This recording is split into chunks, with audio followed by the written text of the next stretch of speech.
नमस्कार, स्वागत है आप सभी का हिंदुस्तान 24 पर और मैं हूं आपके साथ विपिन चौधरी। इस समय मैं एक मंदिर में मौजूद हूं और आज मंदिर की साध्वी से बातचीत करेंगे और जानने का प्रयास करेंगे कि धर्म क्या है।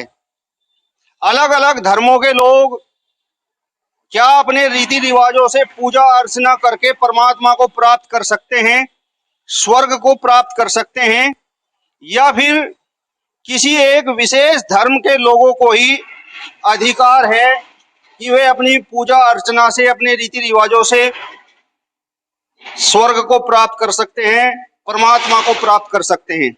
साध्वी जी इस समय हमारे साथ में मौजूद हैं और इसी विषय को लेकर आज हम इनसे खास बातचीत करेंगे। साध्वी जी, बहुत बहुत स्वागत करता हूं आपका हिंदुस्तान 24 पर। प्रणाम सर, प्रणाम।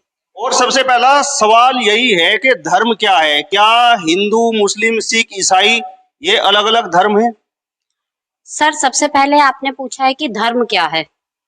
देखिए, धर्म ये है कि आप जो भी डेली अपना क्रियाकलाप करते हैं, जो भी कर्म करते हैं, आपके किए गए कर्म से किसी को दिल ना दुखे, आप किसी से जबरदस्ती कोई पैसा ना हड़े, लालच ना रखें, अपने क्रियाकलाप को इतना शुद्ध और इतना सात्विक रखें, ये धर्म है। और आपने क्या क्या सब धर्म अलग अलग हैं? अलग अलग कुछ नहीं है सर। मान लो मेरी आस्था माँ दुर्गा में है तो मैं इनके रूप का ध्यान करूंगी, आपकी आस्था कृष्ण जी में, आप उनके रूप का ध्यान करेंगे, किसी की आस्था जीसस में है वो उनका ध्यान करेंगे। रास्ता एक है, पर सीढ़ी अलग अलग हो गई है। रास्ता एक है, जाना सबको एक ही परमात्मा के पास है, पर माध्यम अलग अलग हो गए हैं सबके। कोई कृष्ण जी के सहायता से जाता है, कोई दुर्गा जी की सहायता से, कोई राम की सहायता से, कोई जीसस, कोई गुरु नानक जी की, कोई अल्लाह बोल के जाता है। तो सब है एक ही। ये तो हम लोगों ने बंटवारा कर दिया है। राम तुम्हारे हैं, कृष्ण हमारे हैं, ये सब हम लोगों ने बांटे, भगवान ने नहीं बांटा कि मैं इसका हूं इसका नहीं हूं। आप हिंदू हो के अल्लाह का ध्यान करेंगे तो भी आपको प्रभु मिलेंगे, मैं मुसलमान हो के राम का ध्यान करूंगी तो भी मुझे प्रभु मिलेंगे। आपके धर्म में उसे अल्लाह कह दिया गया, मेरे धर्म में उसे राम कह दिया गया, है सब एक ही, कुछ अलग नहीं है। रास्ता एक है, जाना अलग अलग तरीके से है। कुल मिला के हम अपने कर्म को इतना शुद्ध सात्विक बनाए कि हमारे साथ जो भी कहा जाता है कि जब बच्चा दुनिया में आता है तो बिल्कुल नंगा आता है, और जिस समय जाता है उस समय चाहे उसके ऊपर कितने भी हो सब उतार दिए जाते हैं वस्त्र। तो आते समय कुछ नहीं लाया तो जाते समय भी कुछ नहीं लेके गया, खाली हाथ आया खाली हाथ गया। हमारे साथ जो जाता है हमारा वो किया हुआ कर्म, हमारा किया हुआ धर्म ही जाता है, इसके अलावा कुछ नहीं जाता है। उसी धर्म और कर्म के हिसाब से हमें लोकों का बंटवारा होता है कि स्वर्ग लोक मिलेगा, नरक लोक मिलेगा, या बीच में गोलोक मिलेगा। तो इसलिए ये कहा जाता है। क्या अलग अलग धर्मों में अपने रीति रिवाजों से पूजा अर्चना करने पर परमात्मा की प्राप्ति हो सकती है, स्वर्ग की प्राप्ति हो सकती है? हाँ सर, मेरा यही तो कहना है। देखिए, मैंने अभी आपको बताया कि मैंने माना कि मेरे राम है, दूसरे ने माना मेरे तो कृष्ण है, या किसी ने माना जीसस है सब एक ही, रास्ते अलग अलग हो गए हैं, मंजिल सबकी एक ही है, रास्ते सीढ़ियां अलग अलग हो गई हैं। तो पाया किसी भी तरीके से प्रभु को जा सकता है, जो जितना ध्यान करेगा, जो सुबह 3 घंटे शाम को ध्यान में देगा, खाली पूजा ही नहीं, अपने अंदर झांकना, अपने हमारे 7 चक्र कहे गए हैं, उन 7 चक्र पे अपना मंथन करना कि दिन भर मैंने क्या किया, मैंने क्या नहीं किया, किसका दिल दुखाया, क्या मेरा कर्म रहा, इस सबको ध्यान में देखना, यही हमारा धर्म है और यही साथ जाता है। इसी से हम परमात्मा को पा सकते हैं, है सब एक ही। क्या सभी धर्मों के लोग परमात्मा को प्राप्त कर सकते हैं, स्वर्ग को प्राप्त कर सकते हैं, या केवल किसी विशेष धर्म के लोगों को यह अधिकार है कि वे अपने रीति रिवाजों से पूजा अर्चना करके परमात्मा को प्राप्त कर सकते हैं, स्वर्ग को प्राप्त कर सकते हैं? नहीं सर, स्वर्ग प्राप्ति का कोई एक धर्म से कोई मतलब नहीं है। प्रभु के यहाँ जाति धर्म नहीं देखा जाता। जाति धर्म तो हम लोग देखते हैं यहाँ पर, तुम हिंदू हो, तुम मुस्लिम हो, ये हम लोग देखते हैं। भगवान की नजरों में या अल्लाह की नजरों में कोई जाति धर्म नहीं है। जिसकी जैसी भक्ति है उसको वैसा ही मिलेगा, जिसकी जैसी लगन है। कह देते हैं भगवान तो एक तुलसी दल से भी खुश हो जाते हैं। कोई थाली भर के भोग लगाता है और भावना से नहीं लगाता, भगवान तो तब भी प्रसन्न नहीं होते हैं। मान लीजिए मैंने किसी का दिल दुखा के आज उससे 100 रुपए ले लिए, तो मेरा कहीं का धर्म रहा जब वो मुझे दिल से गालियां दे रहा है। और मैंने अगर किसी के लिए 100 रुपए का अच्छा कर दिया तो वो मुझे आशीष देता हुआ चला गया, तो मेरा तो वही कर्म अच्छा हो गया।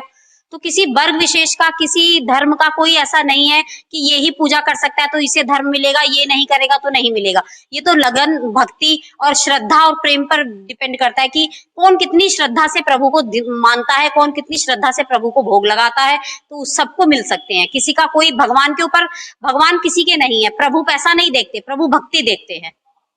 क्या धर्म के लिए मंदिर या मस्जिद का होना आवश्यक है, या बिना मंदिर मस्जिद के भी परमात्मा को प्राप्त किया जा सकता है, पूजा अर्चना की जा सकती है, परमात्मा को याद किया जा सकता है?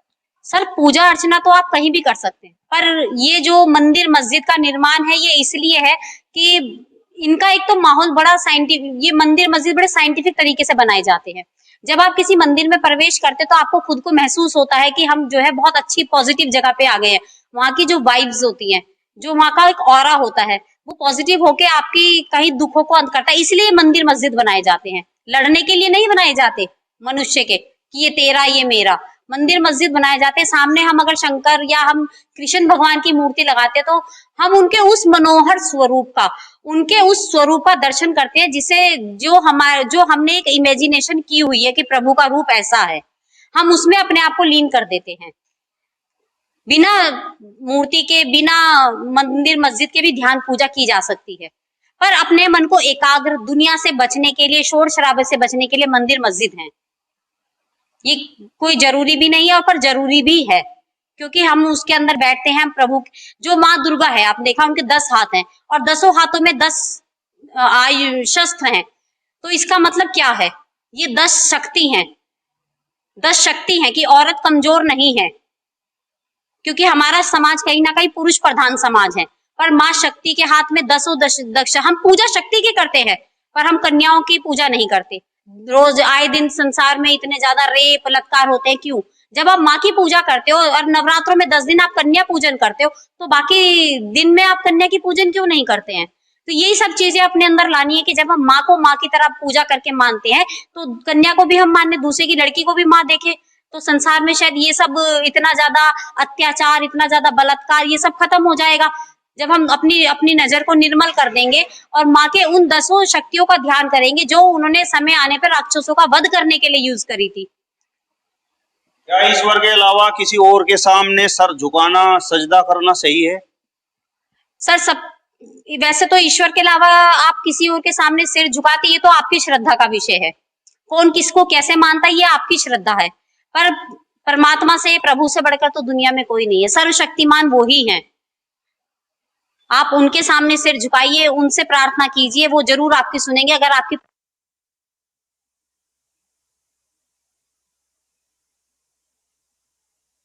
धर्मों में ईश्वर के नाम अलग अलग हैं, क्या सभी धर्म में ईश्वर के जो नाम हैं वह एक ही हैं, एक ही परमात्मा के हैं? सर एक ही है, परमात्मा तो एक ही है। सबने नाम अपनी सुविधा, अपना नाम अलग अलग दे दिया। अब देखिए कृष्ण जी के कितने रूप है, कोई उन्हें कन्हैया कहता है, कोई उन्हें कृष्ण जी कहता है, कोई माखन चोर कहता है, भगवान शिव को महादेव कहते हैं, भोलेनाथ कहते हैं। है तो एक ही ना, रूप तो एक ही है ना, पर हमारा नाम, बस जिस नाम से हमें प्यार हो जाता है, जिसमें हमें भक्ति दिखती है, हम वो नाम लेते हैं। है नाम एक ही, रास्ता एक ही है, परमात्मा तो एक ही है, पर हमने रास्ते अलग अलग बना लिए हैं कि हमें इस रास्ते से जाना है, हमें इस रास्ते से जाना है, ये मुझे अच्छा लग रहा है रास्ता, ये मुझे अच्छा लग रहा है। कोई शॉर्टकट जाता है, कोई लंबे रास्ते से जाता है। परमात्मा एक ही है, परमात्मा अलग नहीं है। अल्लाह भी वही है, गॉड भी वही है, वाहेगुरु भी वही है, वही है, अल्लाह वाहेगुरु सब कुछ वही है। चलिए, तो साध्वी आशु जी ने बताया कि परमात्मा एक है। फिलहाल इस वीडियो में बस इतना ही। नमस्कार।